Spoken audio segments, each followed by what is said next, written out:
You know, at the beginning of the pandemic, there really wasn't sufficient research on the virus. Now, roughly 4 months in, News 11's Aziza Schuler updates us on some of the facts scientists and doctors say have held true.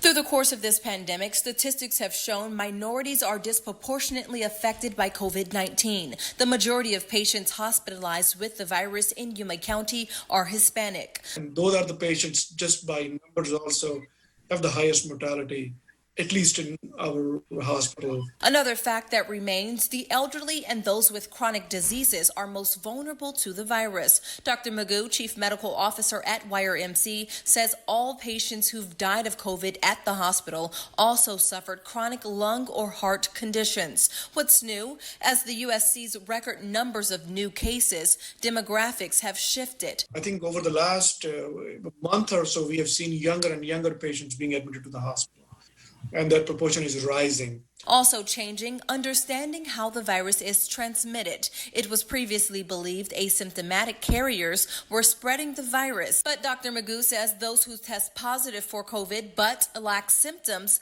are less infective, and those who have symptoms are most contagious. And the rule of thumb is within 12 hours of beginning of symptoms, you are very, very contagious. As for how long a person with COVID is contagious, generally for non-severe cases, doctors estimate up to 20 days. 14-day period from the beginning of the symptoms, and at least 3 to 5 days after the last day of symptoms.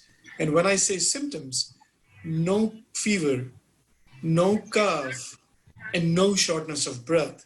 As for those admitted into the hospital for COVID-19, the average non-ICU patient at YRMC stays anywhere between 5 to 10 days. However, ICU patients are staying for longer, somewhere between 14 days to over a month. Reporting in Yuma, Aziza Schuler. Aziza, very interesting indeed.